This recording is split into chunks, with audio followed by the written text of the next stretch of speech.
欢迎来到每日更新的丰盛奥文哈。来，我们来看看今天捕捉到的爱情讯息故事线是哪些哈。那这是今天的3张牌，今天的3张牌好。等一下拿近看的时候，如果你要看久一点，记得按下暂停哦。好，那么第一张是魔术师牌第一张是魔术师牌。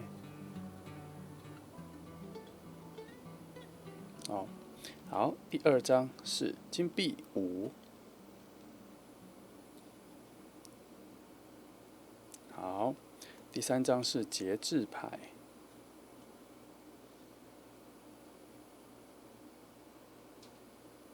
好，那我想你们都很会选，然后只要你的目光很难移开其中那一张，那就表示共振最强，你就先选它。你可以选它来听故事线哈。好，就这样哦。那选好了，我们就开始喽。好，那我们从选择第1号牌的朋友开始后，今天的题目是新恋情已经抵达，新恋情已经抵达哈。好，我们来继续看哈，新恋人已经抵达。好，我们来看今天的5张故事线哈，先从5张来翻，再来看底层的东西哈。好，来第一张是权杖，不，宝剑4哈。来其他，好，再来，好，先这样哈。好，从宝剑4抵达，你们中间，我先说哦，你们很近咯，你们很近你们在附近，但如果是宝剑4的话，你们因为它有一个墙啦，除了是一个墙之外，还有一个是属于一种自我内在休养生息的状况，不知道是你还是他。那这个状况就会变成说，没有在往外看，没有在往窗外看。那你们中间有一道墙，所以有人要往外看，才会发现另外一个人。那外面那个人有往里面看，但是里面那个人正在休息、休养生息，其实看不清楚谁躺在那里，谁在那里休息，是看不到的。所以它会产生什么状况？第一，你们很近，但你们不认识，那你们因为你们中间有很多错综复杂的事情挡住。第二，看到了，但是没有注意到这个人，没有在意起来，没有。那也不是什么不好的事情就是说，至少第一个我们很近了，这件事情就很好了哈。那第二件事情是，无论是你或他，都有一个人的能量正在蓄力，正在储存，所以接下来应该就会有比较好的冲刺，比较好的发展，但不一定是感情啦，可能就是能量会变得比较往上提升了，反正就是一个准备期也没有什么不好。来，我们再往下翻，再仔细看下面的延伸的部分了哈，看看还有没有什么提示哈。这边我们可以给大家多一张哈。的确，你们底下确实是有照这个牌来说啦，就是还在等待某一种在你的生活中的好事情在发芽。应该是说你有，我觉得这个点应该比较像你，就是你有做一些事情，之前做一些投资或者不知道。我说的投资不是只是钱，就各种事情的投资，投资一项技能、存钱什么各方面，反正你有投入一些东西，近期它会正在发芽，然后长得比较好，那它会帮助你的能量的成长其实它比较像是帮助你们2个人踩在的同一个地板上面，同一个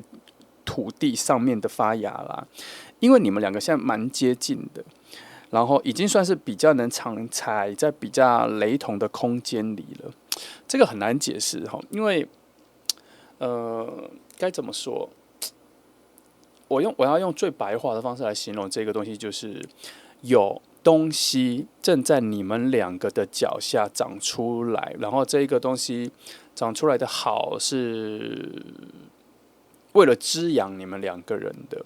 所以把它变成白话一点的事情，也有可能会变成说，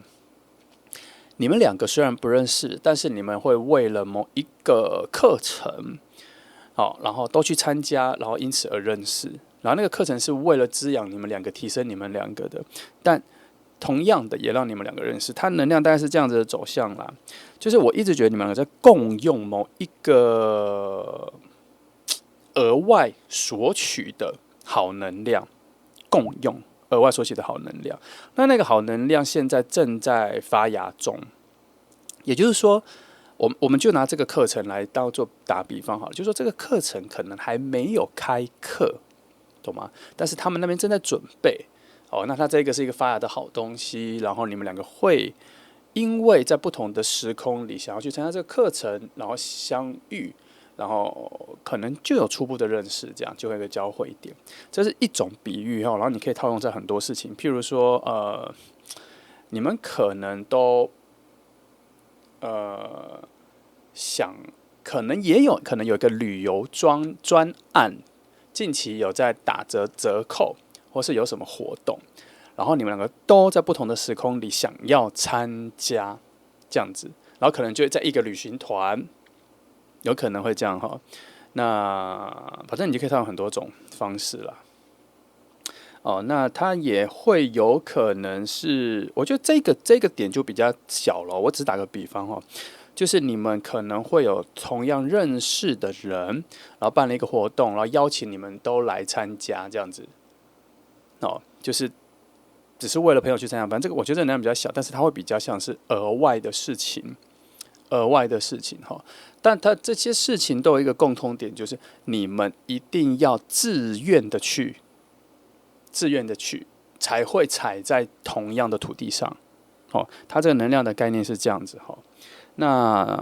但不是近期，还要再等一下，因为还要等这一个保健室的能量，它要有一个结束，它有一个结束，然后才会进入这一个哈。然后我再翻一下这一个后面还有什么可以让我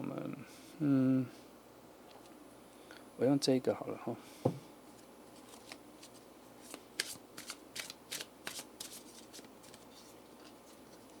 好，这张，好，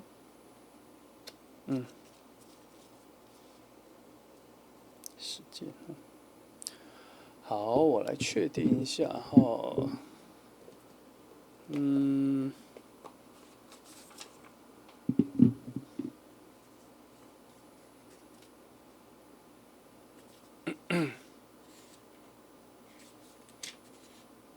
没错哈。世界哈，他这张哈，应该在暗示一个小小的力量，就是说，其实你们真的很近了啦。你们无论你们现在画圈圈来说，已经都在共用某一个同心圆了，只是不同的圈圈。现在有好几个圈圈重叠，共用一个同心圆。可是现在你们就是在不同的圈圈里面在发展，可是都已经在同一个圆心了啦哈。所以你们遇见的几率不小，遇见的几率不小。但记得哦，一定要有一个主动，你要去愿意去哪里，愿意去参加什么才有机会哦，才会遇到这个人了。因为他这里有一个条件是那个好的，让你们见面的，让你们滋养一些好东西，是为了你们的那一块土地，是必须要两个人都踩上去的。所以你们要去踩它，要进去哦，要进去，才会有比较多的，还会有真的进一步认识机会。不然现在就算世界牌把你们圈在同一个世界，但是少了那一份自己愿意去尝试、自己愿意去开拓的心，那他就只是在这个圈子里打转，然后没有什么特别相遇的契机了。我看一下是好，就是的，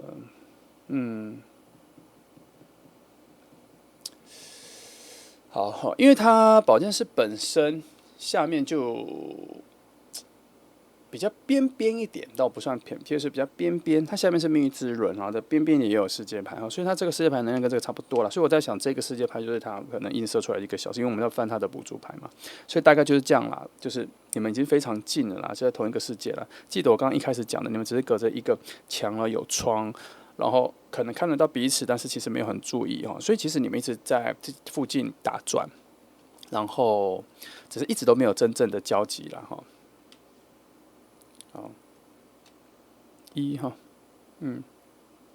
他这里就讲说你们两个之间，有所联系的情感能量才刚开始要有，才刚开始要有，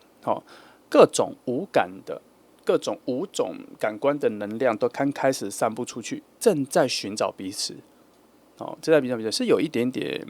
直觉性的找得到方向啦，但是好像也不算连接的这么紧密，因为它这一个用来建构你们两个关系里面的密密麻麻的蜘蛛网式的能量，我觉得都还是太软弱了，太稀疏了，所以即使你们在很靠近的时候，水能量有感受到，但是没有办法把彼此牵引到目光能够相交，然后感受彼此的存在。能量不够多，能量不够。能够拉动你们，拉动你们。来看一下这个，宝剑一，宝剑一，然后又圣杯一，对。他这里也是在讲说，除了水能量的一种直觉不够强，连你们的观察力也不够，就是说，你这个人。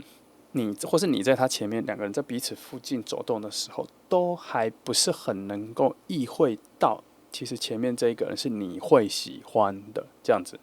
他的意思是说，观察的不够深入，没有注意看，没有办法看清楚。那这都只是初期啦，这都只是初期。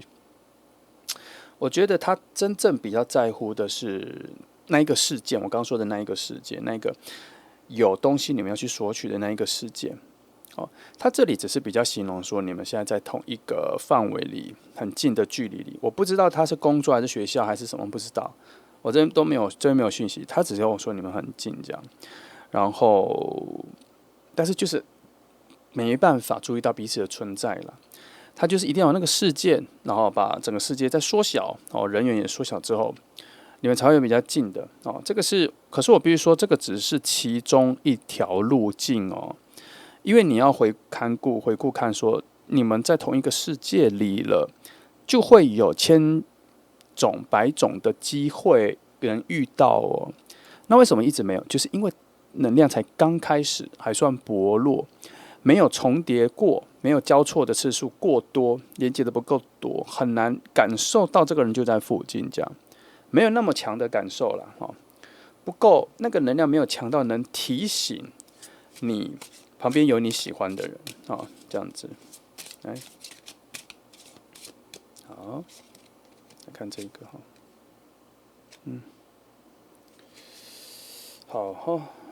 这个皇后吧，皇后吗？常常忘记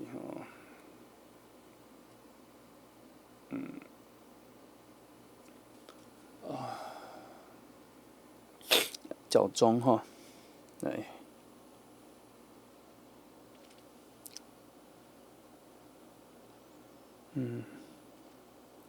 他这边突然有一个小小的契机好像的确你们有共同认识的人，然后。可是我觉得这张牌，它不一定是讲说你们现在有共同认识的人了。我觉得它还是比较趋向于我刚刚前面讲的一个譬喻，就是你们要去自愿参加一个，或是想要去索取一个事情。那这个比较像是说，那一个事情创造的人，会变成你们共同认识的人。就像我刚刚讲的，譬如说你们要去一个旅游，那可能是那个导游，会变成你们共同认识的人是这个。它会有能量把你们串联起来。像是如果你要去上那个课程，就是那个课程的老师就是这个，所以你们会有一个共同的认识的人，那他比较像是在维持、抓住你们两个每次相遇的能量。你看他这个就很正，因为他就是一个裙带关系，所以他就是很合理。他就是旅行团，他就控制整个旅行团，那你们就在那旅行团里面一定会认识。你上课程，他就是这一组人这样子。好，那如果这张牌也这样出来的话，那必须说建构你们两个相遇的能量的那一个基本的，确实是要靠另外一个人啦，哈，而且确实是要靠那一个事件啦。前面说事件，后面说人，哈，所以你们就是不会平白无故的在路边就遇到认识了，你们不太有这种邂逅，你们也不太有这种邂逅。它更像是你们去参加的时候，大家有一个自我介绍的时候，才产生的第一次的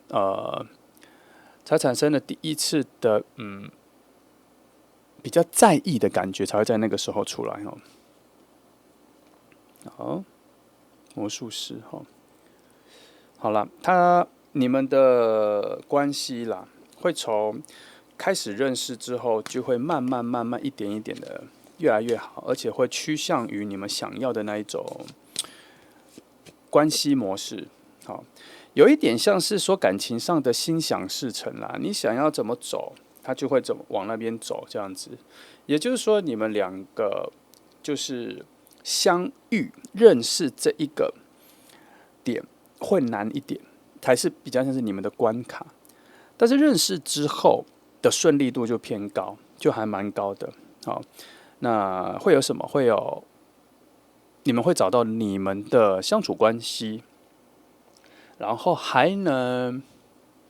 发现自己在这一段感情跟这一个关系里面的价值，新的价值哦，新的自己。你们会彼此因为对彼此的好奇跟了解，然后会有新的语言，然后你会创造出你跟他的自己的新的一面哦，不是说装得出来，而是你会挖掘到新的一面，他也会。那你们会有一个新的自己被认识到，好，所以才会同时创造出你们自己的相处模式然后会一直渐入佳境哦。然后四种能量，风水火土能量都还蛮契合的，在你们的相处之间是能够随意运用的。但是必须说，你们的关系并不是一个火爆型、突然爆发型、大火花的在一起，没有，你们是一点一点细腻的分享中建构出来的关系因为你们的相处有一个目标是要找到新的自己，其实有这个点哦。你们的相遇其实有任务的，是需要找到新的自己。好，来，我再帮你看这个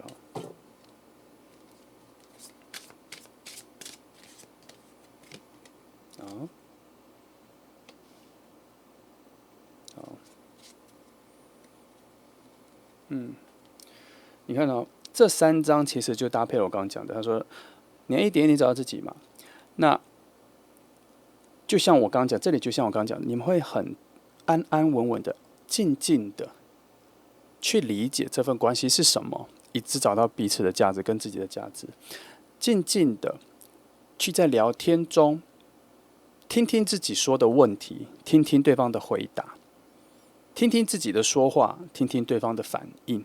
从中反复的、慢慢的认识自己，发掘自己。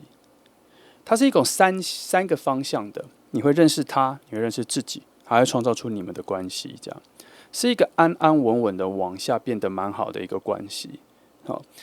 这里开始之后就告诉我说，只要你们两个认识之后，很多东西都会很顺的。你会发现，也不能说很契合或什么，你会发现他跟你同质性很强，好像你讲什么他懂，他讲什么你就懂，不用特别多一些解释。难就难在你们的相遇，因为它有一个非常强的灵性条件、精神条件是你要有感觉到你很想去参加什么，你很想去什么这样子。就像我刚刚讲的课程旅游，不知道它会一个是在你生活中多出来的一件事，要另外安排的一件事情。那这个事情里面会认识到很多陌生人，就这样。你会跟很多陌生人一起相处，它有这一个条件。那不过我要提醒的是，不能刻意去找你要心里真的有很想要什么的，心里会有一个很强的讯息出来，那可能就是这个出发点了哈。虽然我说你们的世界很近，然后我又说要这个条件才会遇见，然后我也又跟你说，因为已经很近了，所以可能会有百种千种的遇见的方式。可是这一个你打从心里想要去参加什么的这一个哦，它索取了大部分的能量来让你遇见它，只是会有很小的几率会在我刚刚说的，在你们都已经在同一个空间里面的不小心的邂逅。可是我跟你说，那个邂逅的能量啊，它很弱，它很薄弱到好像就只是陌生人跟陌生人的讲到话。你知道它那个落在哪？譬如说，有点像排队哦，然后你排错队，或是排错位置。譬如说，你像去便利商店这样，你走去排队的位置跟他已经排队的位置，然后有一点差别，所以你会不确定你要从到最后排，还是就可以直接插队，还是你本来就是前面，这样就会有一个交错，然后你会遇到他了，他会跟你说没关系，你排前面，或是他会跟你说哦没关系，你先付，就这样子的能量而已哦。我说的这个是，那他的这一个遇到，要能够突然对对方有感觉，我觉得不够有那个能量出现哦。因为你们的能量，我刚刚说了，它是一个安安稳稳的4种能量，慢慢的使用出来的时候，发现彼此的重要性的是这个能量哦。所以在那一个平常遇到的一瞬间，它没办法在一次就有，除非啦，你们可以在这个世界里面连续这样子偶遇巧遇，在生活中偶遇巧遇5次8次才有可能啦。非常常遇到才会有一个比较进一步的聊天，但也不无可能。可是我觉得占的比例偏小、偏少，偏小偏少，因为它这个能量的连续性很强，它有事件性很强，就是到了这个世界，然后要去一个地方，然后在那里认识，然后在那里慢慢的了解对方，这样子，它有一个连续性，好。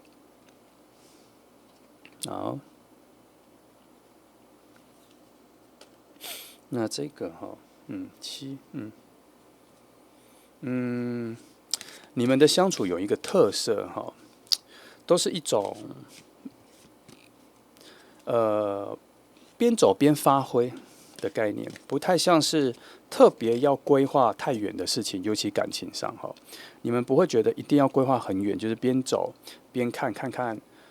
发展的怎么样，看看相处的怎么样，这样子就好了。用一种比较松的态度来去看待彼此然后又是1其实这整组牌一直都有一种很多事情都刚开始啦，我们也不确定啦。那总之这个就这个牌面讲，就是说，总之这2个人能量很相近啦，就是让他们认识，然后让他们慢慢的发挥啦。可是所有的东西都还很新，都还很初期，也不是说一开始就一拍即合，而是2个人都在前期的摸索期会比较长，所以节奏也会比较慢就是不是有那种一触即发的火焰的话，它就是需要慢慢的探索啦但是因为1号牌出现的蛮多的，所以它就会变成说未来性很强，表示后面是带有一个比较完整的旅程的。它就很像是一种疗程啊，你必须要把这整个疗程做完，你才会知道效果这样。所以你们的相遇就是要走过整个一套之后，才慢慢奠定彼此在彼此的一个重要性那这边又是也是金币现在全部都出来了该有的第1页的都出来了。那这几张牌，它也在印证了魔术师牌我刚一开始所说的是能量都有到集合了，可是就是要慢慢的拿出来的这一个讯息来，我们再看这个，好，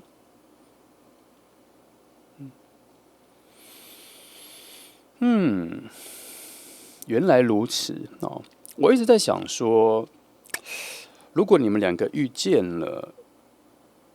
眼神啊交流都已经比较看对眼了，为何节奏这么慢？原来是因为内心有一个对爱情的没那么容易坦开心胸去接纳的那一个概念，2个人都有。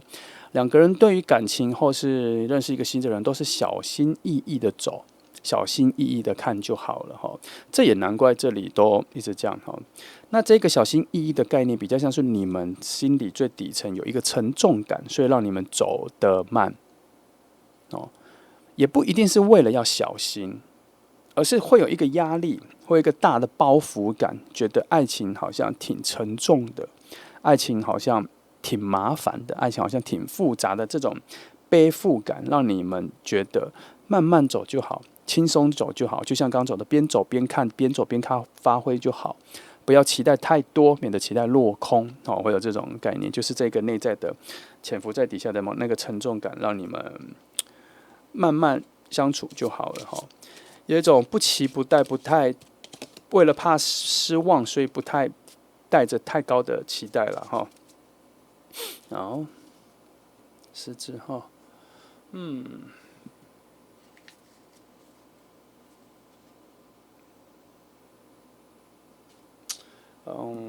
还好还好哈。那这一股在底下那一个背负感、包袱感蛮重的哦，它不是一个轻轻的东西，它是一个你很难察觉的一种沉重感哦。它会让你发自内心的觉得谈感情没那么轻松，所以没那么容易畅快的表达。你很难去改，因为它已经深植在你最底层，像一个船锚一样定下来了。那就顺着它没关系，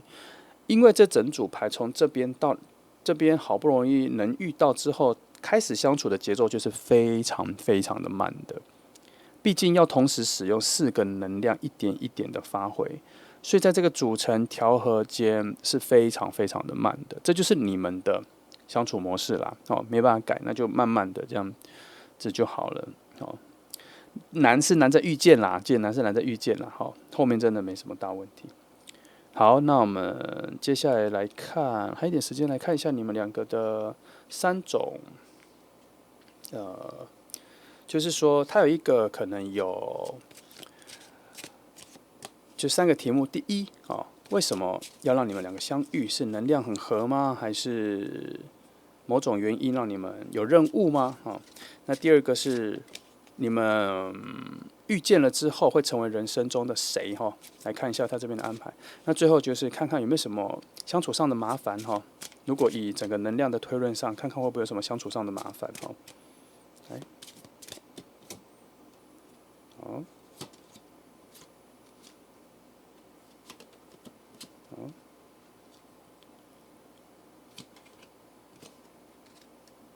好，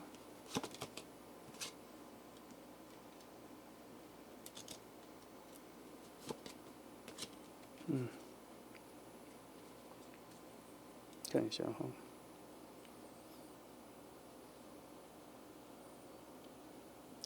你们彼此叫醒内心的爱情力量跟爱情渴望的人。他会把你们对于爱情的某种开始没那么期待的心叫醒。有这个能量，因为他的火能量很强，所以你们彼此遇到的时候，虽然像前面这样子会慢慢的走，可是心里很难压抑出那一个期待跟那个兴奋啦。那也因为知道自己会很兴奋，会很期待，会怕自己期待太多，所以才会有前面这几张牌把它在一个很深的你们无法意识到的一个深的底层的时候把你们拉住，这样它是一种反动啦，就是你本来就担心，所以他自己就在内心成为一种保险丝，会有这个状况。但慢慢的，你们对于爱情的希望跟渴望会慢慢的被叫醒，初期不会，它需要一点一滴慢慢被叫醒然后当越来越接近爱情的时候，会有排斥感。白话一点讲，就是当越来越发觉自己开始已经从喜欢变成爱的时候，会有一点排斥感那个其实是某种害怕跟怕事情重蹈覆辙，或是对感情的不够信任所产生的一个排斥感。那没关系，它会慢慢的往上变好了那你们在生活上其实你们是可以一起生活或者一起工作的，一起做生意的，你们能够互相 support 彼此的。然后在彼此低潮的时候还能够扶持彼此的，这是你们2个人生中的角色。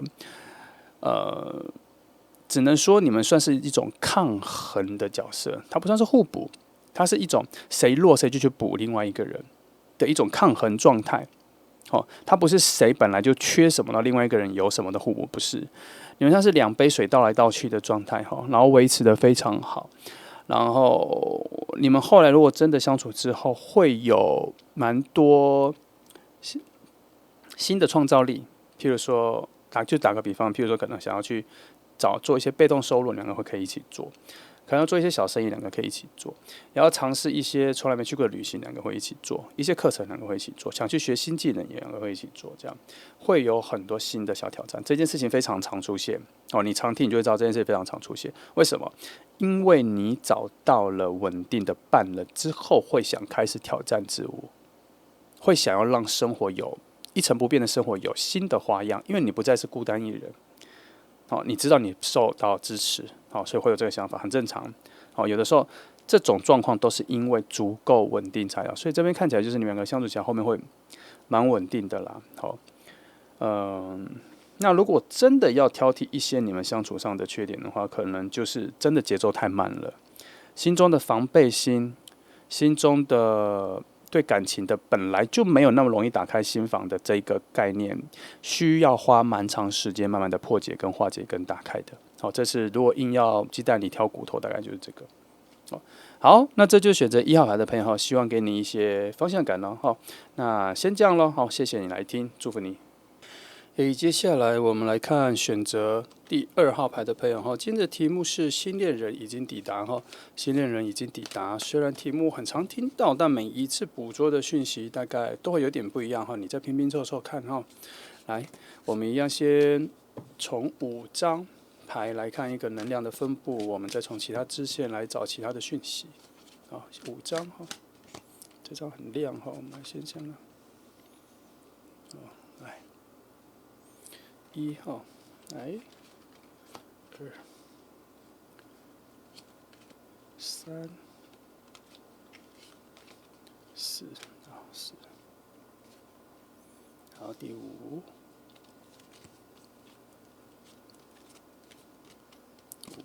就这样，好，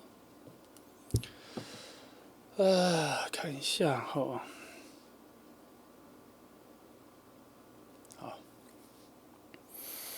审判牌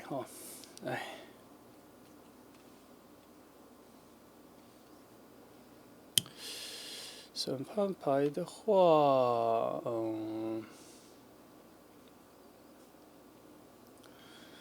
以这个位置来说啦我只能说，他的角度上来说，我先讲有2个可能因为我不确定这张牌是从你这里来，还是从哪里来。这个等一下我才知道能量分布了。那我现在只能说，我先以他那边来的角度来说就是他应该刚刚以工作来说，刚刚升职，换单位换部门。与居家来说，他可能刚搬家，然后是更好的房子，跟之前比较，反正他我现在说的现在的这一个新的转换，都是升级的都是升级的。那然后还有可能换了一个城市，换了一个国家都有可能，因为它这个范围还蛮广的。那我没有看到逃离的讯息，我看到的都是加分的讯息，所以以他现在的角度来说，某一个程度上是展开了新的生活，然后所以啦，我觉得他连朋友圈的这个概念他的朋友圈都有一点不太一样，有转换然后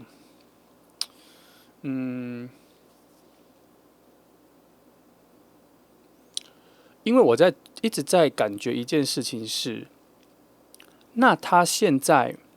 身边的人都是新交出来的朋友嘛？那如果是新交出来，那他可能跟你的朋友圈的范围应该是有快要连接。我刚以为说已经连接，但这边感觉比较多的是快要连接到。好哈，没关系，我们慢慢来看哈，因为我觉得我一直在想啦，因为这张牌有一个，它有一个距离感，你跟他，你看这张牌哈，它中间不是有一个空间感，这个就是所谓的改变中的距离。那如果我们假设你在这个端点，他在这个端点，那这一个中间到底是什么？好，那又因为是审判牌的关系，所以它一定会有，你去看嘛，它这个爬升，它需要有东西爬升，无论是浮力、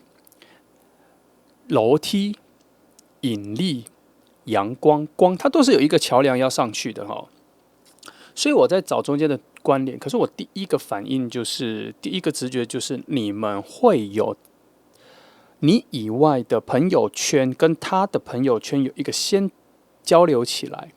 然后这个线才会慢慢搭起来。所以以这张牌来说，目前来说啦，你们距离还算远哦，你们距离还算远哦，所以要再等一下，因为我觉得这一个故事线的发展才刚起步哦。那应该说，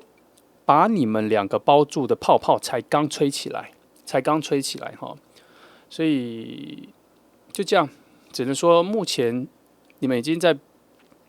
比较近的范围里了啦，但是也不是那种左邻右舍的这种范围哈。我只能说，如果等一下会看到，如果你们的生活时间线跟时间表很接近的话，那似乎已经会有比较好的相遇的情况了哈。相遇的情况没关系，这个我们等一下再来看哈。好，来看第二张的牌哈。好哈，3，来，这3的状态的话哈，我看一下。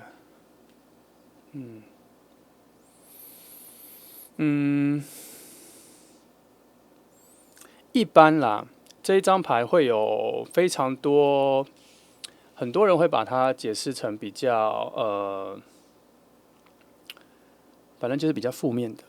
你如果很常看我的牌，通常我不会这样子解释哈。那我觉得以今天来说，我会把它看成是某一个快速的风能量哈，快速的风能量，而且我觉得它是你们两个相遇的一个介质。也就是说，我跟你说，我的第一个直觉是，你的朋友圈跟他的朋友圈有人有交往，然后在交往的过程中，这两边的人有互相认识，然后两边的人有成为了朋友。所以这张宝剑三对我来讲，它是一个很明确的介质。尤其在我在看这张的时候，我非常渴求给我一张解释你们中间的介质的牌，也就是那个桥梁的牌。然后就这个，所以它的方向会是那边哦，它的方向会是那边。那等一下哈，我仔细看一下这个牌附近的能量哈，那它因为这张牌你自己看嘛，它其实有底下哈，它映衬了正义牌，也映衬了天秤座哈，所以它成为两边平衡的一个桥梁。也就是说，你可以想象这两边的朋友圈唯一的桥梁是一个平衡木，或是一个独木桥，它必须要来来往往，所以它必须要控管好两边的力量跟来回的人数。所以这一个事件的发生，搭起了这两边人的认识。哦，对我来说是这个，我不觉得这张牌是在讲谁失恋过往的伤痛，在你们两个啦，不是讲你们两个之一，因为你们两个还很遥远哈，而且我没有觉得你这边能量跟那边的能量，无论有没有刚分手或是失恋什么的，我没有觉得你们两边的能量还在拘泥这件事情。好，会回想，会回忆，但能量不多哦，能量不多，尤其底下有正义牌的力量，正义牌上面还有世界牌的力量，我觉得已经通过了，已经离开了那个感觉，已经到了下一个阶段，下一次，所以这个牌并不拘泥在这个的表象里，他是你跟他的这个接触的一个事发点，我就抓到了连续的讯号是往那边去了。总之啦，无论是你们的朋友圈是否有人因为感情交往，然后两边的人认识，虽然现在可能没在一起，可是我不管这个事件，反正就是因为有宝剑三的联系，让两边的人有开始认识、有交流。那渐渐的你们彼此就会出现在彼此的眼前，是靠朋友圈的关系。这里还没有看到工作圈的讯号，我外面就没有工作圈的讯号。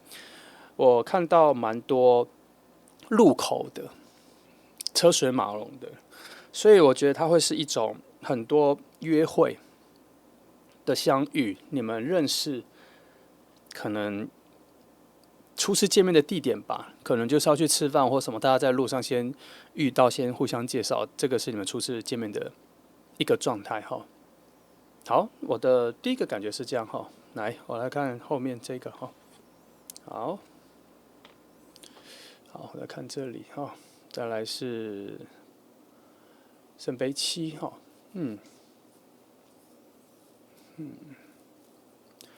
这一个位置啦哈，是有很强烈的在构筑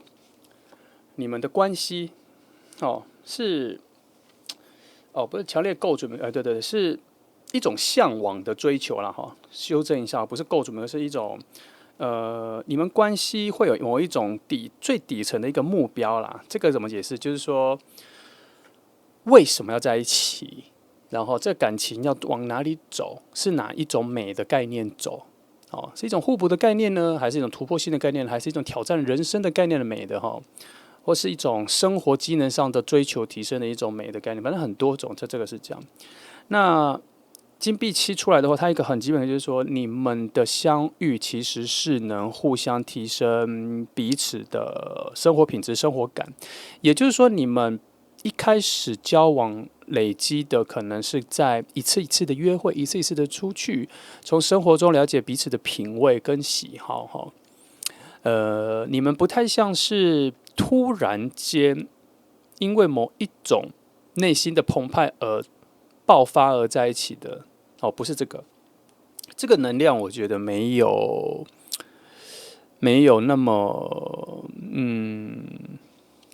我觉得它没有那么。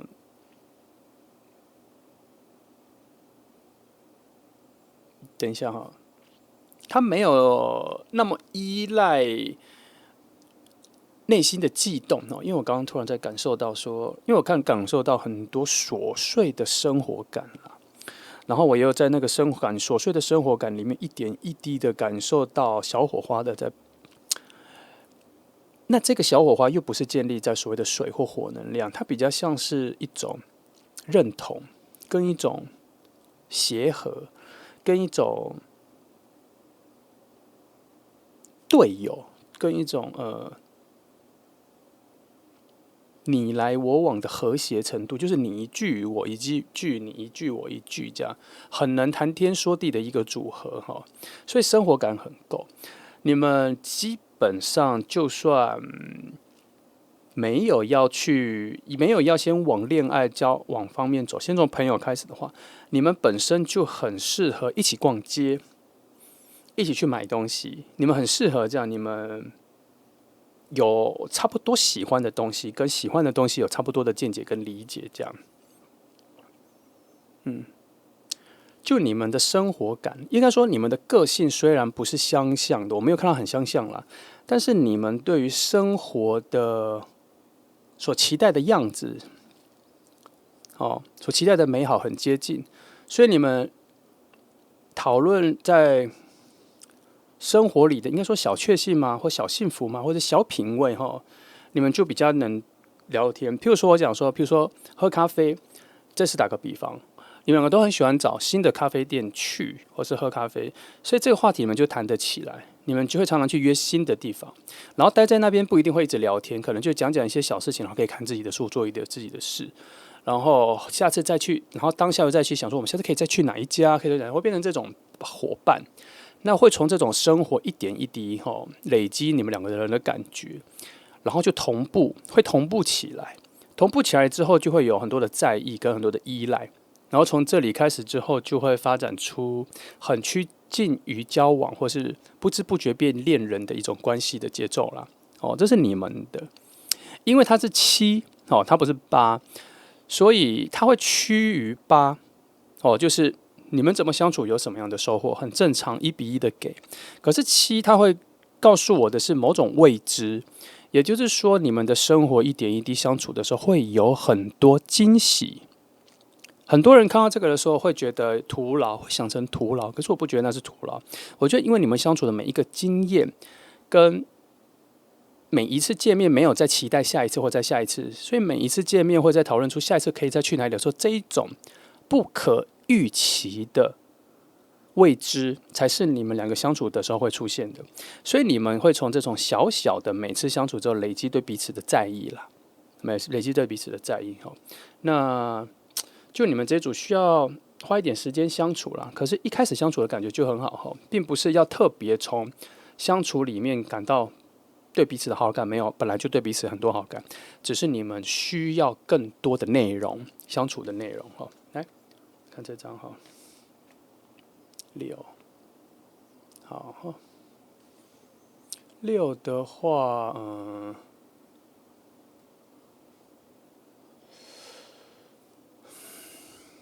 我想想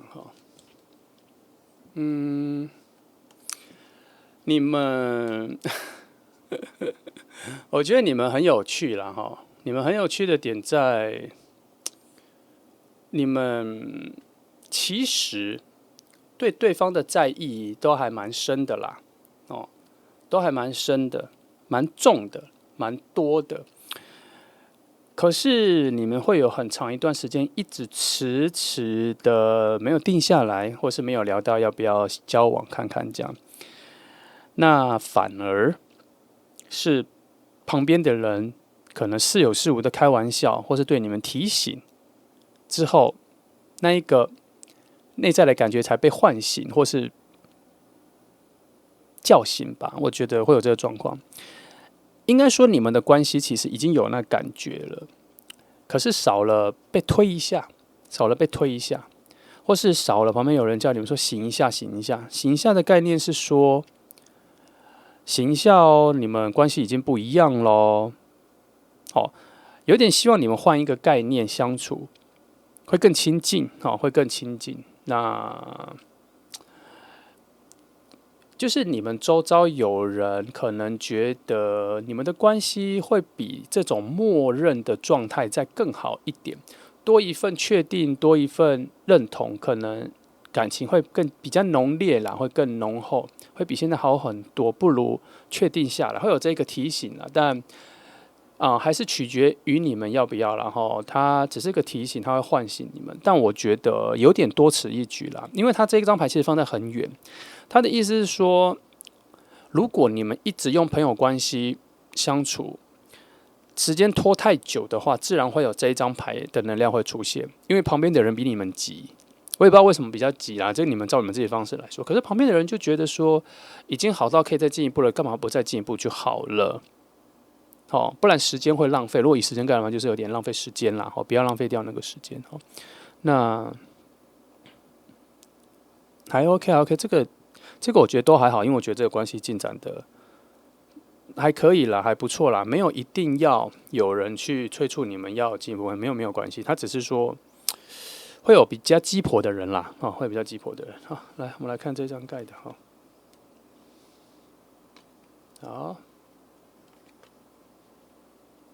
来，我看一下B。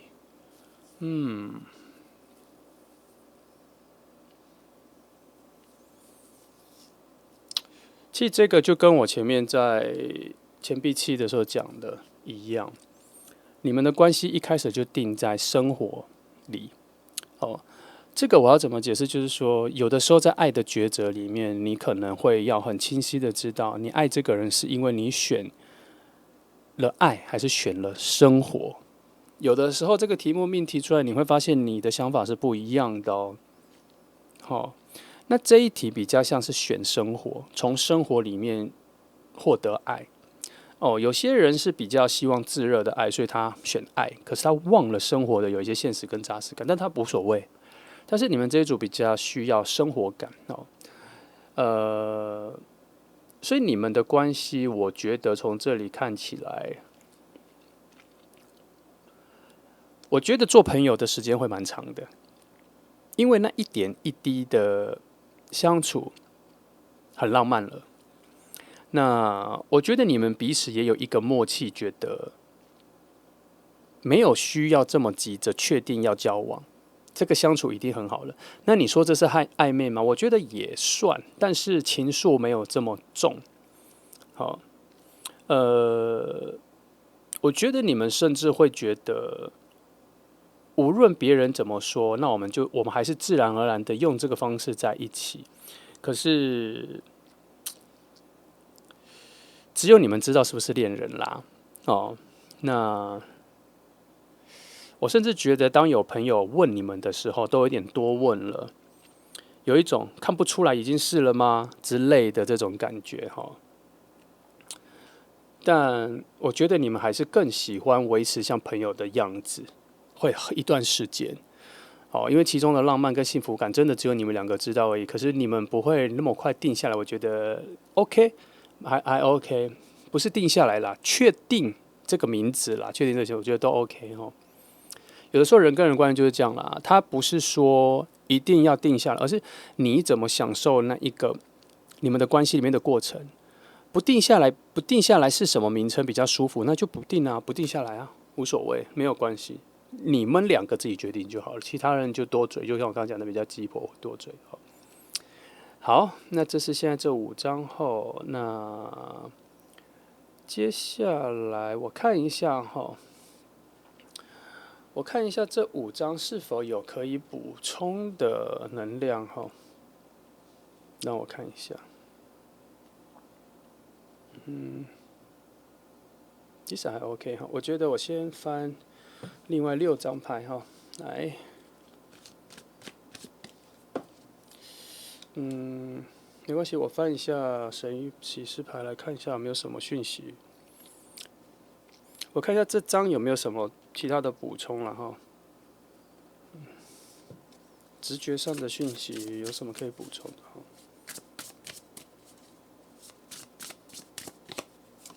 好，这样，再来看一下这个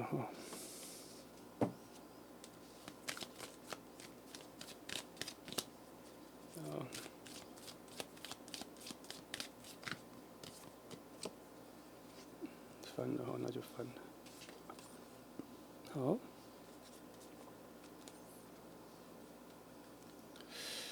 好，这2张先看。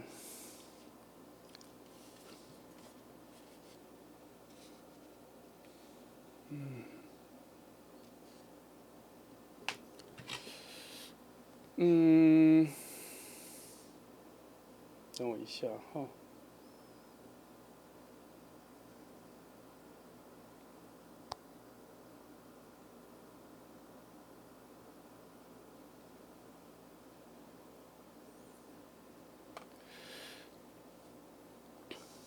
这个角度的话，因为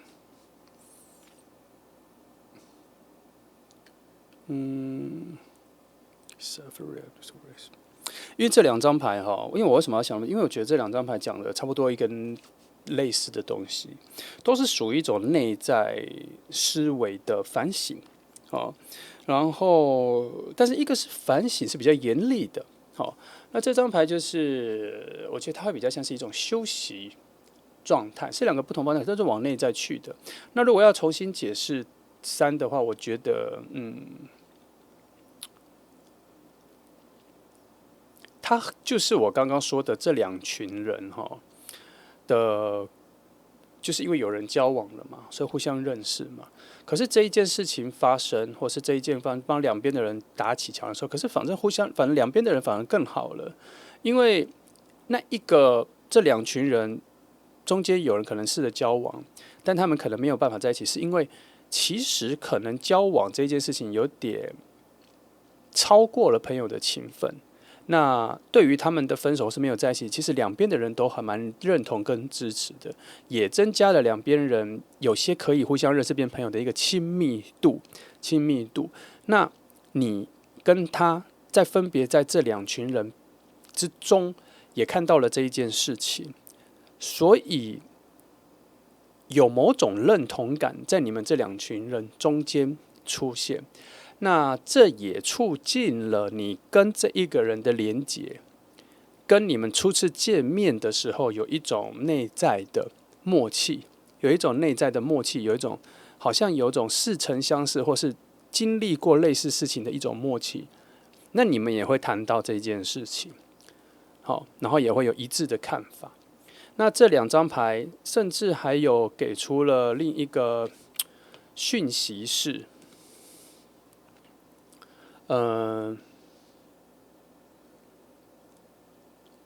从内显着你们，因为我一直在想说，是你们这份关系会重新让你们重新检视爱情这件事情吗？还是说，就是因为你们有在重新检视爱情这件事情，才让你们迟迟没有确定关系？好，也让你们觉得确定是不是在一起也已经没有那么重要了。好，我在想是不是这个原因啦？哦，因为这两张牌有一种内省，可是至少我从这边得到的两张牌的结果是，你们现在对于爱情的观感已经跟以前差很不一样了。现在能接受的爱情，其实比较接受无常一点，哦，平常的常，无中生有的无，哈，它这个概念比较像是说，没有一定要承诺什么，心里有互相认可彼此就可以了，没有一定要在言语上或是文字上确定什么关系，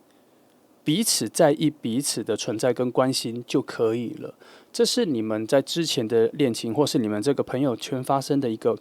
这一两群人的集体共识所得到的一个答案，就是感情这事情不用把它变成像是一种规律、一种法则、一种律法，把它绑得死死的。相处起来的轻松、坦然、自由更重要。这是这两张牌内省之后所感受到的一种微风的感觉。哦，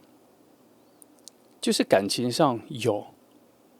我会珍惜；没有，我也不觉得寂寞与难过。对感情的概念上，那也因为你们心底是这样子的概念所造成的某种连结，所以才让你们两个一开始相处的时候才会走土能量这样子，一点一滴的从生活感里面去累积跟对方的在意跟关系，然后真的没有一定要确定关系也 OK，因为你们两个在彼此内在的认同感够重就可以了。哦，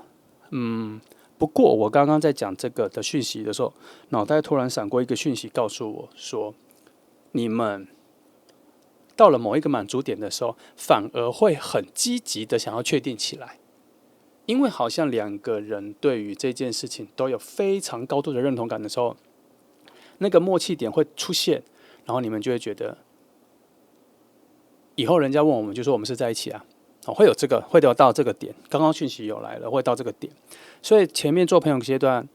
是你们故意做朋友阶段会维持比较久啦。哦，这是你们的默契，所以不用担心，这不是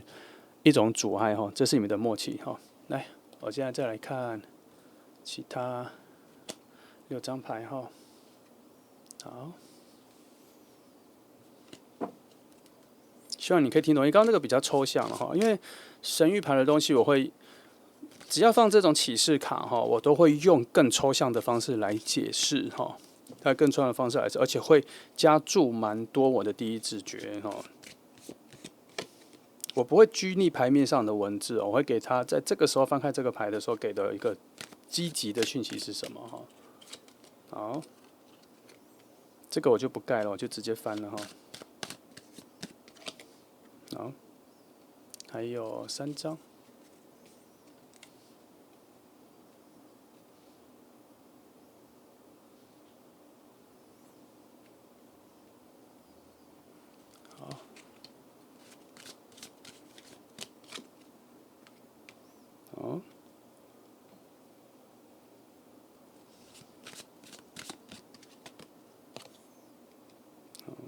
下一张，好哈，看一下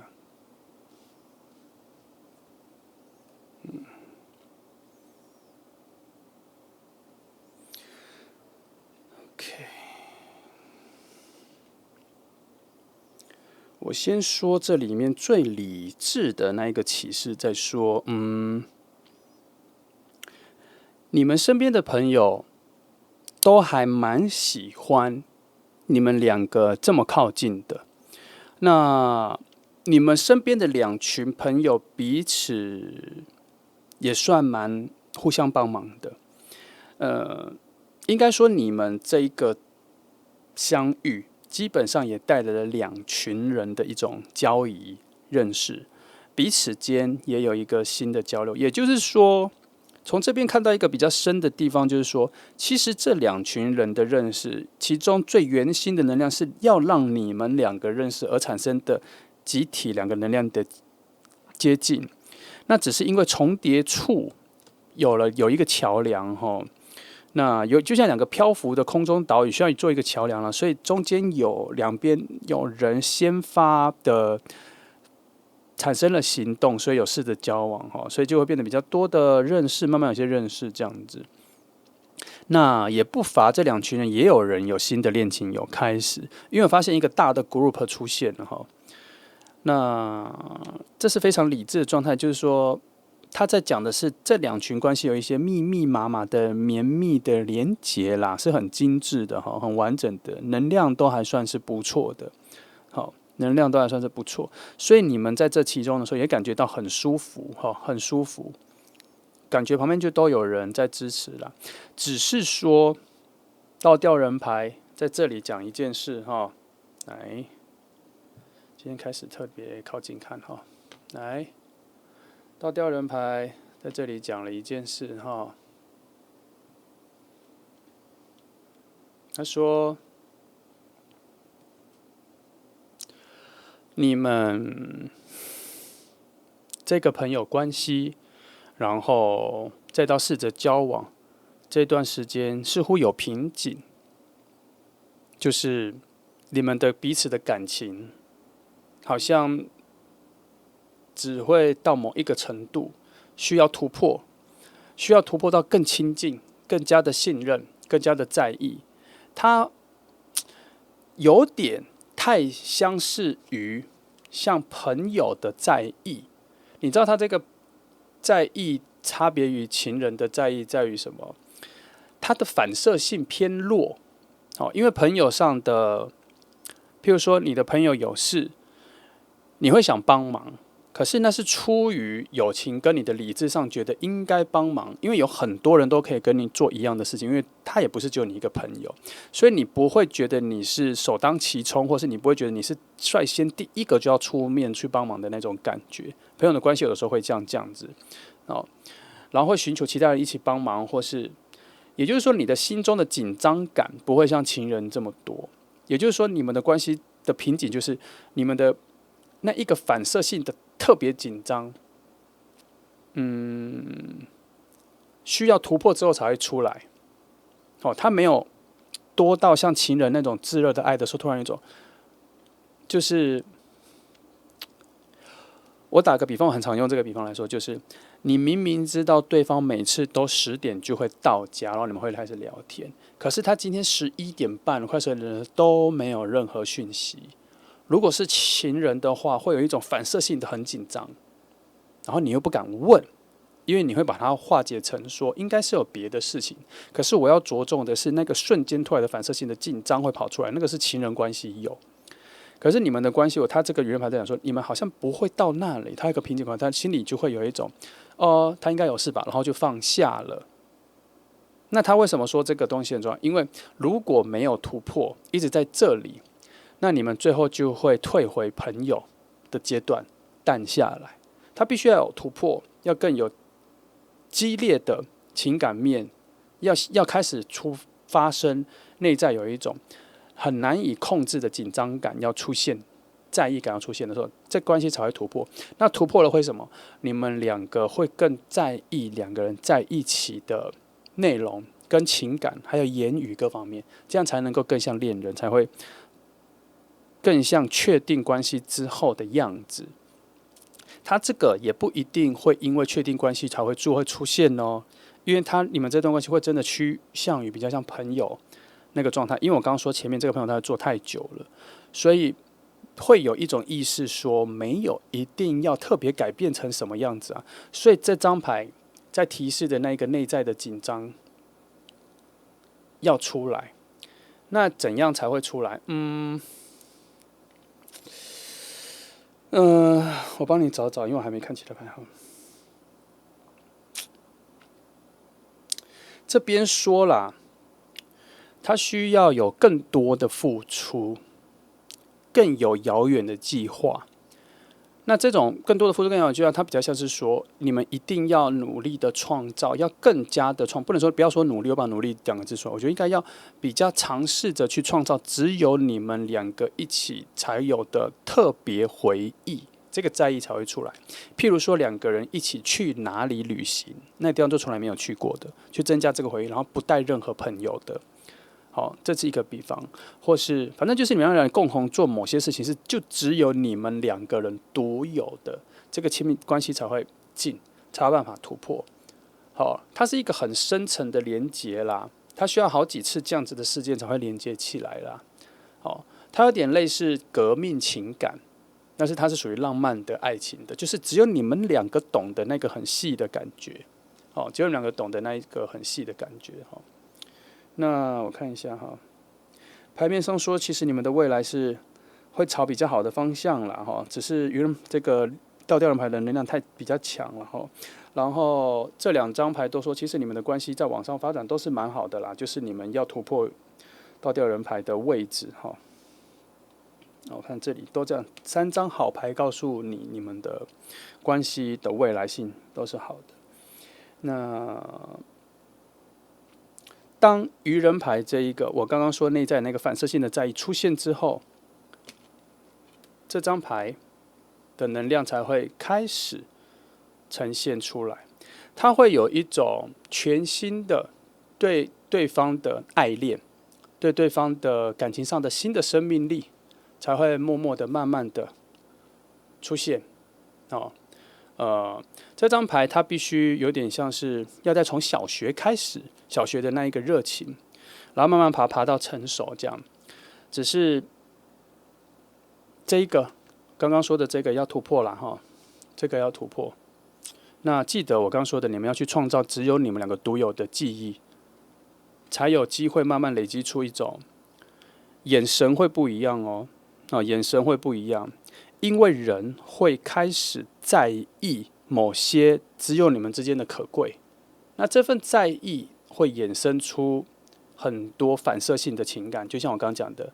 突然紧张了一下哈。虽然这件事情会有点困扰啦，可是这就是证明你们两个关系的亲密度到哪里。好，这件事情就是有在证明。好。今天这2号牌其实比较抽象哈，比较抽象，因为它确实是走到了比较精神面理解两人关系的一个层面哦，所以需要有更多的体悟啦哦。希望你能够理解，因为我也花了蛮大精神力去把它解释出来的哈。好，我做个小结。首先呢，你们会因为朋友的关系认识，然后一开始就还蛮契合的。然后不管聊什么都很契合，但不会立刻变成情人或交往状态，因为你们两个会有一个默契，觉得好不容易有遇到这么契合的人，那我们就多约出去，所以会有很多小生活、小相处，然后会迟迟不确定关系。我不知道为什么，因为你会意识到朋友关系更幸福，会有这个感觉。那久了，你们会不太在意别人说你们是朋友还是恋人，你们不太在意。可是你们的深层的内在会从理智面去分析出你们俩的关系是否需要进阶，这是从理智面出来的哦，不是需求面或什么，是理智上有看出来，彼此都有看出来两个人的关系应该要更进阶。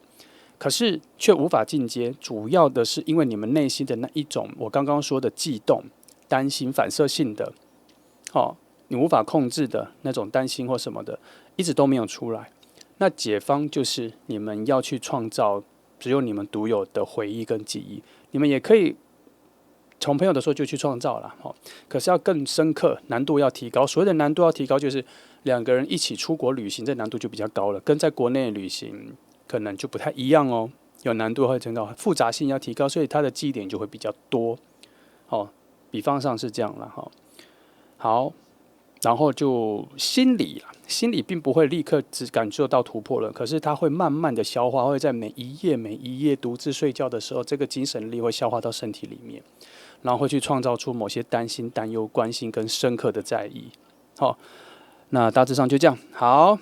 这是今天的2号牌哈，希望给你一些方向感跟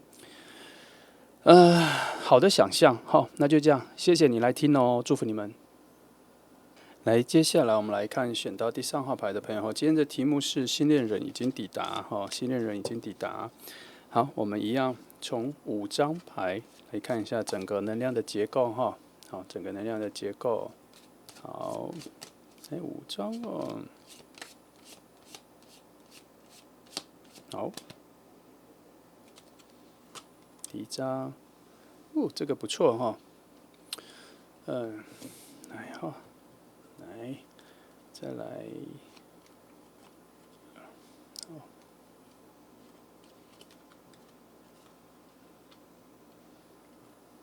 好，这一张，好，我们来看一下第1张的状况哈。好，如果一开始就先从圣杯皇后开始的话，其实，我必须说，他最直觉的表示说，他在遇到你的时候，这个人内心会感受到一个非常澎湃的幸福感，跟一个感情找到寄托的感觉，这是他的直觉。他甚至还没有认识你。还没有跟你真的认识，他光看到你就有一个很强烈的需要去跟你认识的直觉在内心的是水能量的推动。那这个是，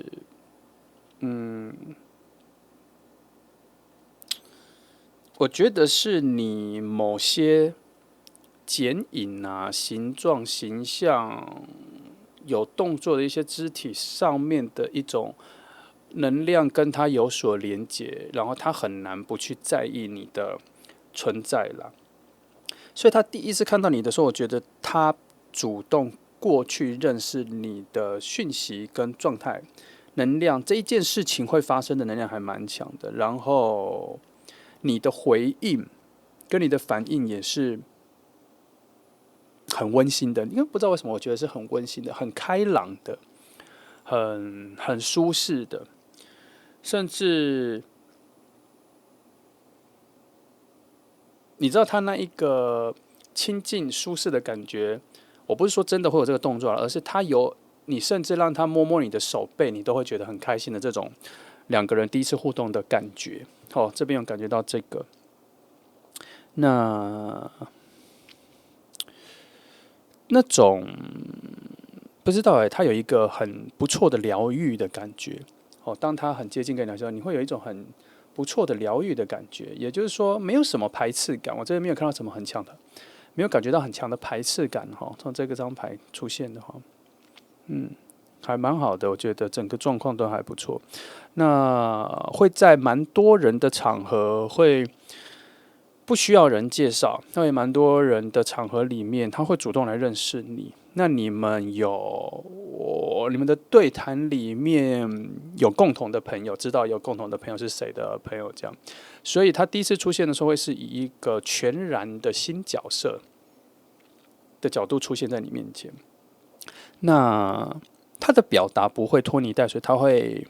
蛮直接的告诉你他对你的好感之类的，这样。然后你会很明确的感受到这个人是想要往可以交往的方向来慢慢相处的。这个感觉很明确啦，因为这一股水能量很清晰，深蓝、浅蓝、天空蓝、白色、水花的能量很强，它是一个有点像是海滩浪花上岸又缩回去，上岸缩回去，沙沙沙的这种绵绵的感觉的一种感情能量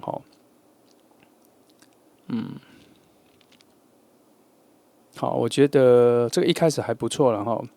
倒是你这边有一些退缩的能量，可能是基于害羞跟太过明确而感觉到的有一种不踏实感的回避跟反抗啦。我觉得很符合人性，没有关系哈。好，这边是这样，没关系，我们再往下看哈，看看你们之间的。好，来看第二张哈。这个牌我还蛮讶异是这个牌出现哈，但也没什么问题哈。这个牌在这里我的解读是强烈的火能量哈。那你对他的评价会有一点点需要用你的理智去衡量你跟他第一次见面的感觉。那他会推翻你，就是说，如果你的朋友问你说他某一天晚上只认识一个人，然后就很喜欢他了，然后你通常会去跟你的朋友说不行啊，要再看看啊，然后就是说认识不久，他们会给很多建议，什么会用一种比较安全牌的方式给你朋友建议。可是这张牌出现是说，这些你本来会给你朋友的建议，突然间用不上了，而且你有自我否定。否定什么？否定你本来要给你朋友的建议，你会觉得，然后你心里会有一种体悟说，原来你朋友需要的不是建议，你朋友需要的是冲啊，去享受吧的这个感觉。那这张塔牌给的火能量就是这个，它不是说这份关系要崩坏，而是你的价值观，你原本对于感情的认定有需要重新建造、重新建构。那这个人给你蛮多很特别的新感觉，那也不知道为何你很轻巧的就能接受，他似乎有投射出你内心非常渴望的东西，然后突然在这个人身上实现了，所以你会有一种反抗，是不可能会现在出现，或是怎么可能会出现的一种反抗。可是他确实货真价实的在你眼前出现了一种特别的情感样子，那个样子可能会在你看影集啊、漫画、小说里面才有的特殊状况，可是这次就出现了。可能是你可能很少遇到这么直接的感情表达啦。虽然对方我不太觉得他是在言语上表达出他对你的喜欢，而是他的气质跟他的口吻，让你很明确知道说这个人很喜欢你这样子。那不过我跟你说，反过来说，他跟你互动的时候，也有一点点打破他本身的规矩，就是说他应该本来也不是一个会这么主动去认识人的人。可是因为你的出现，也打坏了他个人的一些原则或是他的习惯。那在他的朋友眼里看来，他好像做出了一个很特别的事情，就是主动去认识你这样然后他的朋友可能也看出来，他某种喜欢是以前没有出现的那只有他的朋友才会看出来的。所以这张牌在讲，你们两个人的相遇都破坏了你们本来本质上的一些定义、原则、价值观、习惯，好吗？好。还蛮好，因为这张牌出现的是在怎么搭建你们两个稳定的能量的连接，是用什么概念连接的？所以他这里讲的是重建、重构，重建、重构。好，那这边好，我觉得火能量太多了啦。你看我们才刚讲重建、重构，结果权杖1的能量就来了，确实是要从头来。然后这个从头的火能量却带来了蛮强的自由自在。我刚刚是不是说有一点疗愈，有一点舒坦？我刚刚就说了嘛，就现在跟你说，确实都有哦。你看这边有什么火能量？虽然是重来的火能量，可是上面有射手、狮子、牡羊的三重火能量都出现了，是一种澎湃的、全方位的、全新的、很 pure 的，是你小时候喜欢某些东西、很想要的那一种热情跟渴望，在你内心有被叫醒。所以这组牌是我们办那么多牌比较稀有出现的所谓的一开始就一触即发的一种感觉。但是它不是火能量爆发的第一步，它是水能量的，所以你们的表现各方面都还是趋于小保守。如果因为不是土能量，所以是趋于小保守，就是比较是温的、绵绵的水。我刚刚说用海浪来形容，我没有说是一个比较大的海浪，然后会啪当很大声的浪花声。我刚刚是不是说一种绵绵温温的海浪上来又吸回去，上来又回去，像黄昏时候的海浪声？这是你们的关系，所以你们第一次见面的时候，并不会表达出这么强烈的渴望、跟好感、跟喜欢，还有幸福感，都还是有收一点点。因为什么？因为你们很接近的时候，那个强烈的感觉就已经够多了，你们需要消化，你们需要复合，很激动。但我偏偏觉得选择3号牌的朋友，有很多人的性格上可能没有那么多火能量所以在整个集体选到3号牌的，我觉得能量是偏比较稳定安静的。当然里面也会有所谓的火能量的人，譬如说可能偏向射手、牡羊，也许是牡羊吧。狮子会再近一点，但是其他人的星座可能就会比较多的，另外2个射手，牡羊就比较多的冲动。可是在这张牌里面，都还是偏向于选择比较稳定保守的方式去表达，因为所获得的热情已经够多了哈。这3张牌已经看得出来，你们第一次见面的时候，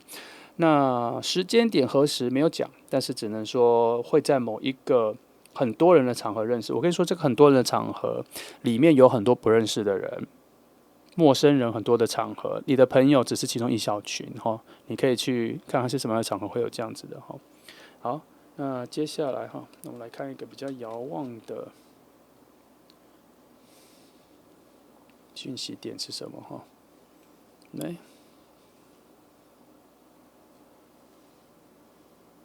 好，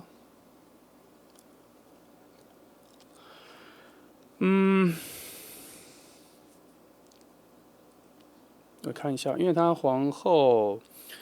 也出来了嘛哈。那这两种牌所在的讯息不一样，它比较像是一种宇宙的，它这讯息比较像是你看着宇宙里面有颗比较亮的星星吸引你注意的讯息的能量，大概是这样。好，那这个是包着你的那一个能量哈，包着你们2个关系的能量是不一样的哈。所以这个牌比较像是说，你们内心都有在刻意的控制对对方的渴望、喜欢、表达、热情各方面的。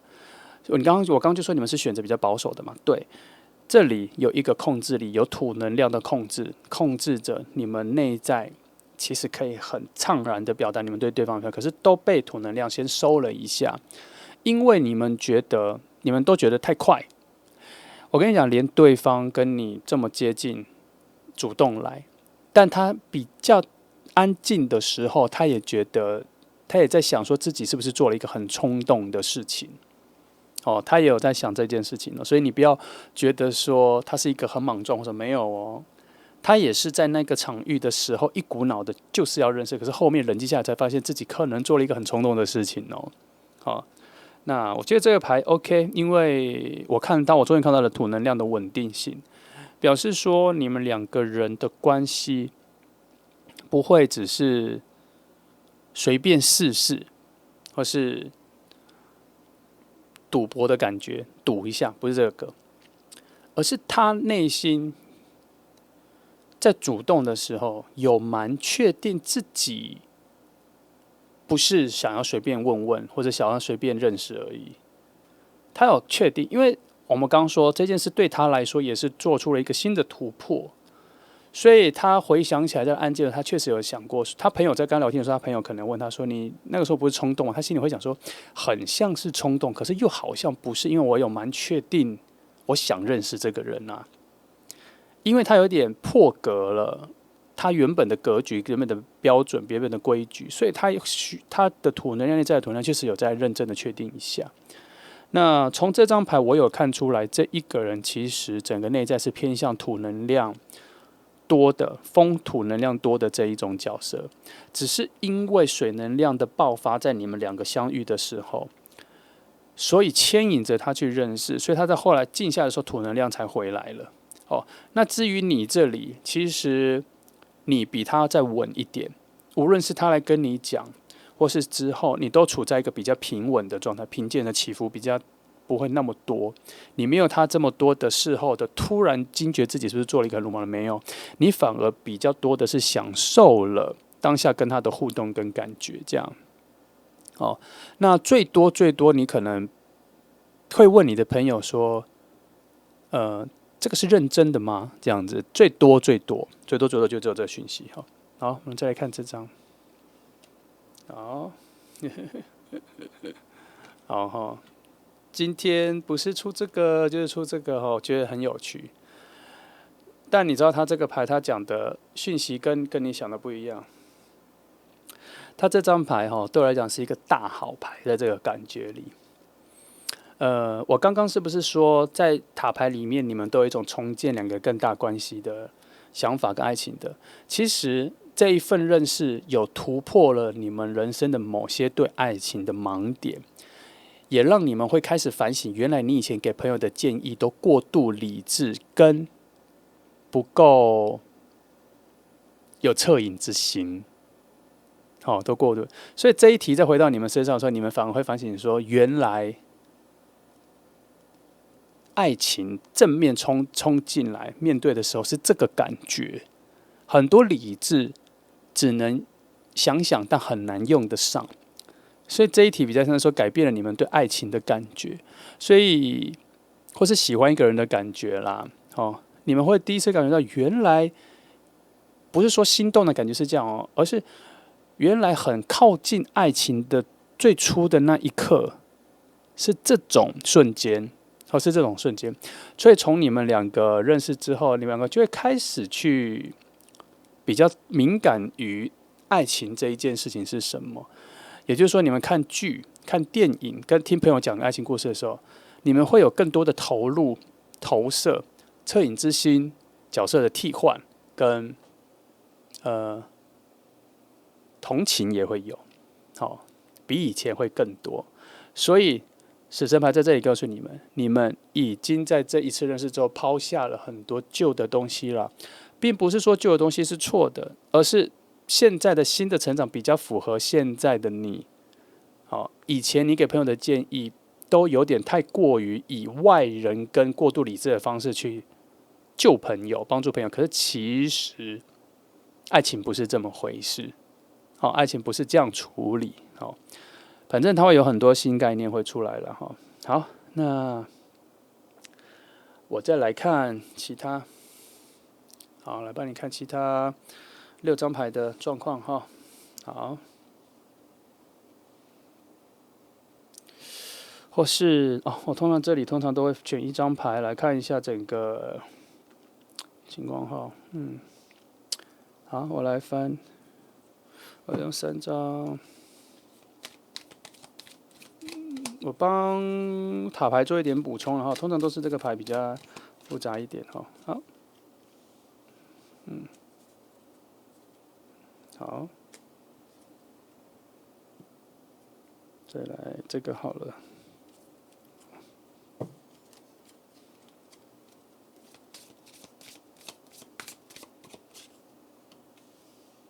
哦，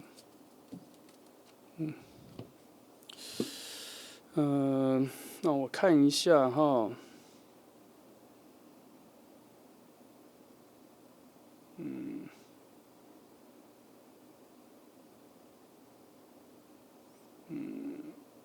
新的，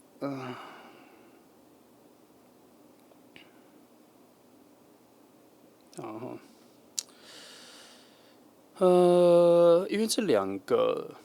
一个出现了月亮，一个出现了太阳，可是都有所谓的夜晚能量哈。好，我必须要从月亮牌去思考一下这一件事情哈。好，创造力有一些新的创造力，有一个新的是好。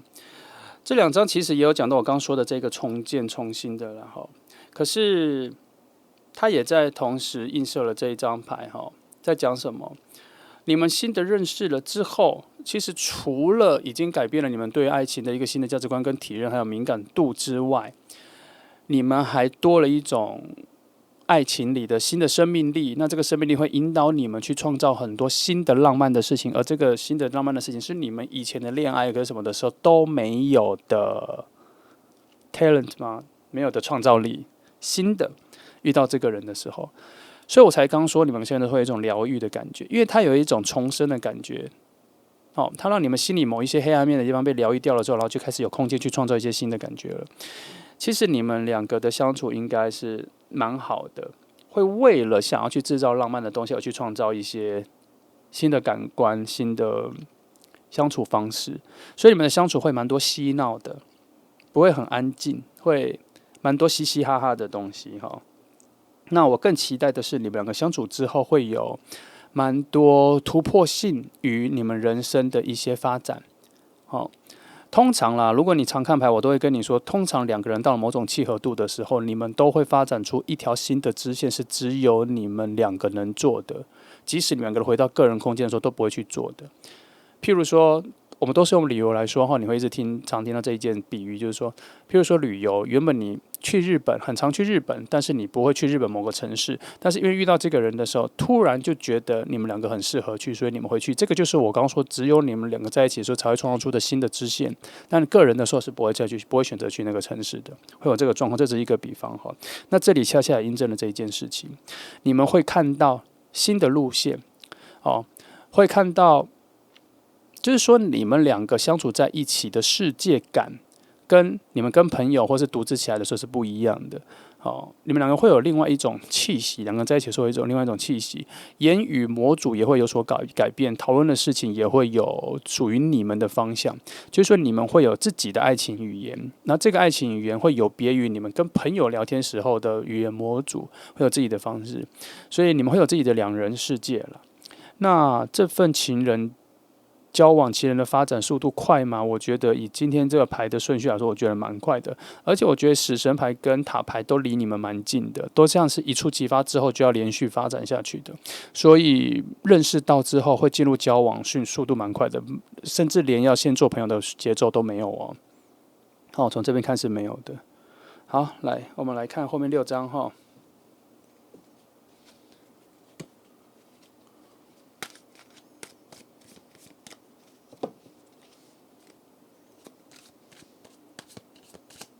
好，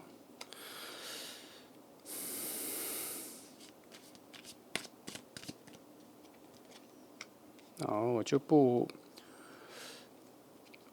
不盖了，我就直接翻了哈。因为有的时候讯息很多哈，有的时候讲几张就已经讲了非常多内容了，不用太翻特别多的牌去找讯息哈。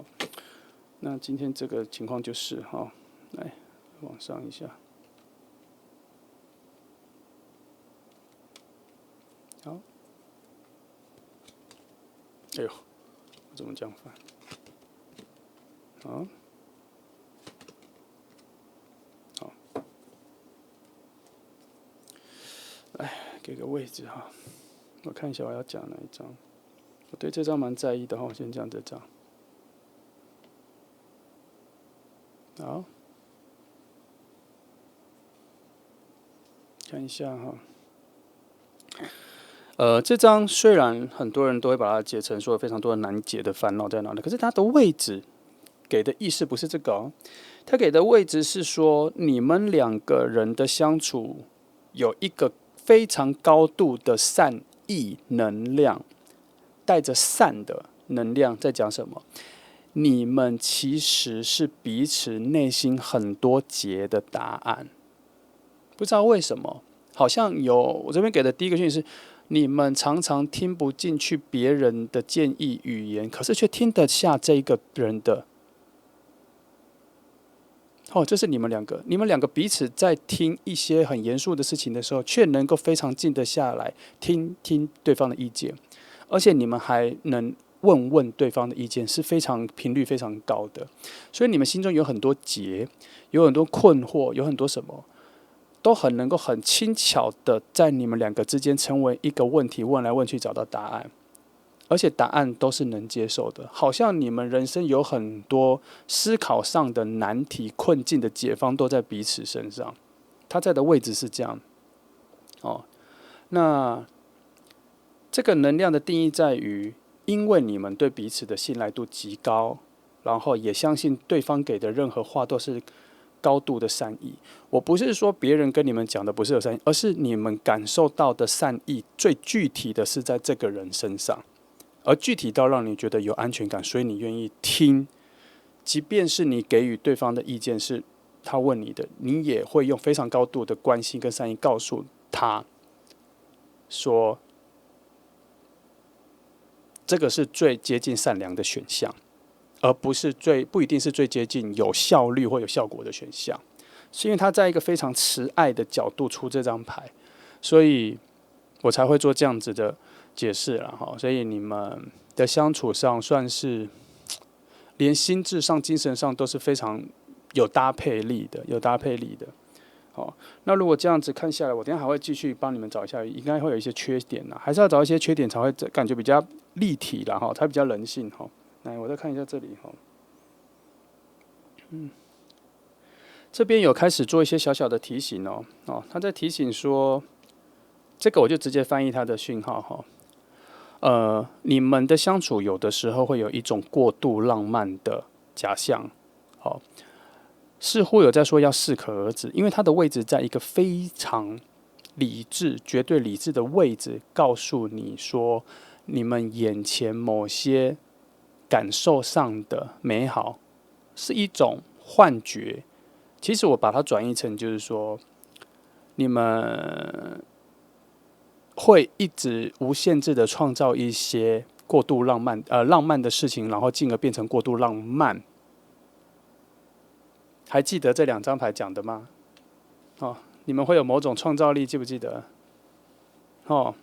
就是这个。那这边这张牌跟这个位置有做一个提醒，希望你们理解它，因为它在一个非常高度理智的位置，在提醒说，太多了，很多了，你们不需要这么多，还是要回来现实一点，现实面一点这只是一个小提醒因为我跟你说，我会开始找一些小瑕疵了。那这边开始有一些建议当你感觉到幸福非常美好跟充满的时候，请适时的保持一点距离。那这个距离，我觉得我个人给你的建议是，就用周来做距离一周见一次面，那相处时间多长？一天还是2天？还是每周只见一次面？用这种方式来去拉开距离、拉开空间因为这边有说你们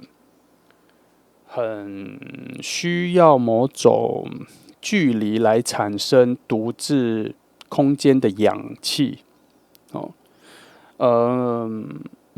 你们还是要有自己个人空间啦，因为个人空间里面的氧气跟两个人相处的氧气不太一样了这边给的讯息是这个。好，我再看一下那其他没什么问题，其他就是说你们相处持续下去的路径上都还算蛮契合的，该有的能量都有而且还会注意彼此的相处上有非常敏感的注意对方的需求啦，而且会满足这个也没有问题。那然后会一直创造出新的两个人的关系的小亲密好。总之啦，3号牌的朋友，你确实是要准备遇到一个跟你很契合的人啦但时间点上我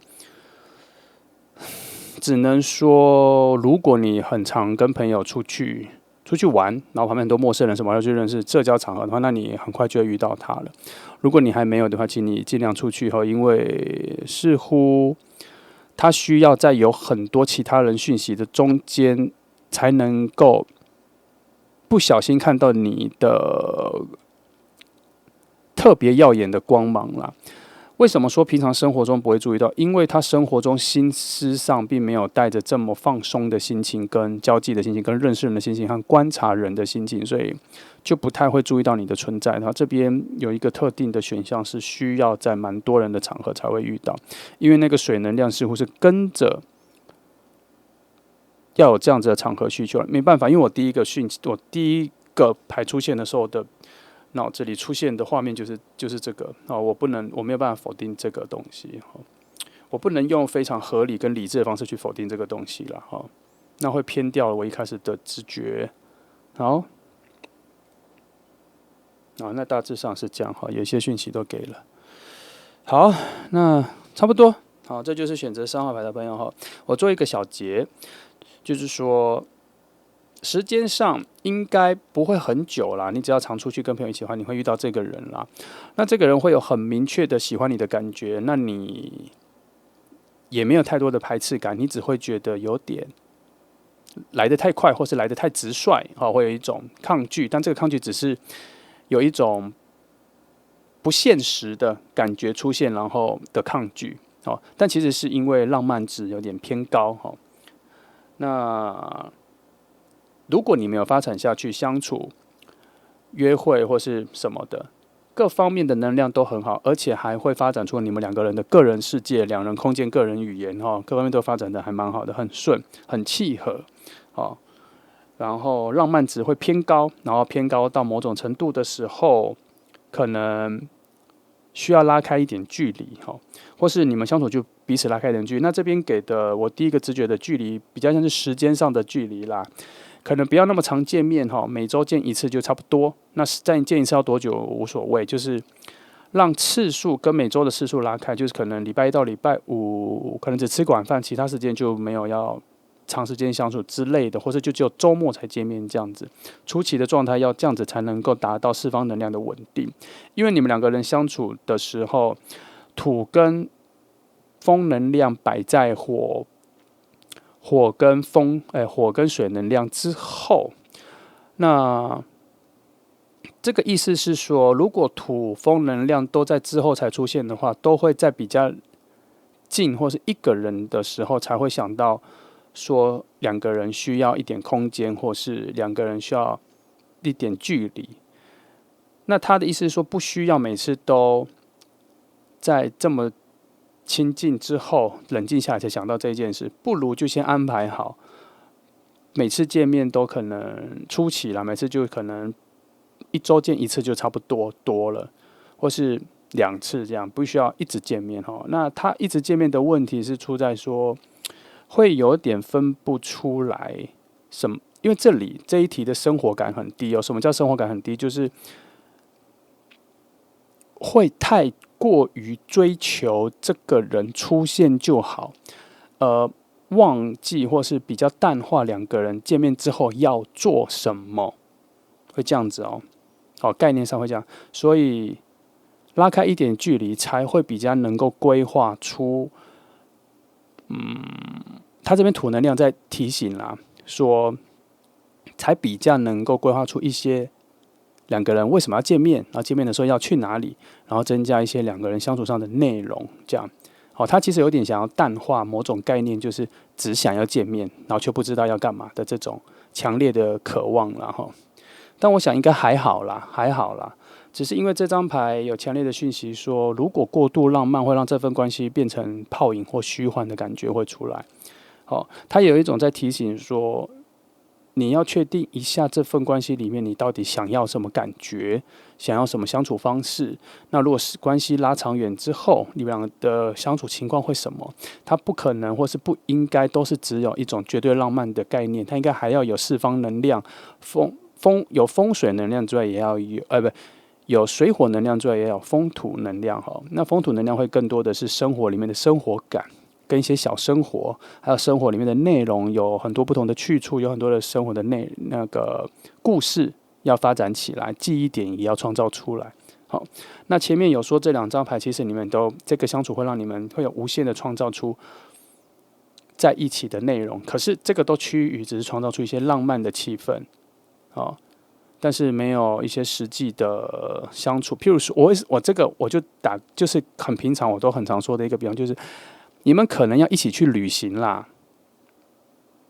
哦，不要只是见面，你要一起去旅行，一起去共同经验比较难的事情，譬如说旅行，一起出国或什么，然后一起去买机票，一起订什么，一起去想旅程，然后什么的，然后要一起遇到一个，要一起变成一组对外，哦，这个就比较土能量、风能量，要一些比较多的理智计划，一些比较有实际性的内容，这样。哦，坦白说，最白话啦，就是不要只活在浪漫的梦境里啦。还是要回归到比较多的生活，就是喜欢一个人，你要看清楚，你有时候是喜欢，你是选择了爱，还是选择了生活？跟这个人相处是生活的感觉比较大呢，还是只有爱比较大？哈，它不是爱情与面包，不是这个东西，它是一种生活感。因为两个人爱情的浓烈度是会一直都在，只是你感觉到它的强烈时间点会不同。可是生活会一直过下去，你们会时常见面，你们也不会因为一直都是平淡无奇、没有什么改变的生活，然后就会持续下去。没有，一定是一直创造不同的生活内容。所以这边才说，你们要拉开一点距离，才会让脑子有空间去想，说你两个在一起的时候能够做什么，能够特别去哪里。这就是所谓的土能量的生活感要去展现出来。好，希望你听得懂哈。好，大致是这样哈。我觉得这组牌有点极端哦，有点偏向过度浪漫，所以后面一些善意的牌就会比较偏向风土能量了。我就大概就跟你说哈。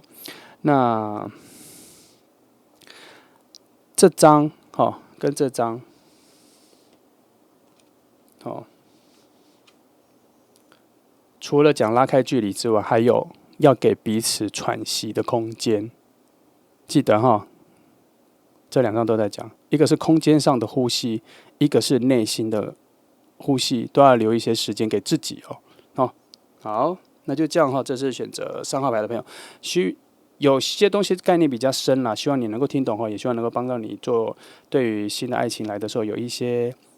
判断，新的判断哈。那就这样哦，谢谢你来听哦，祝福你们。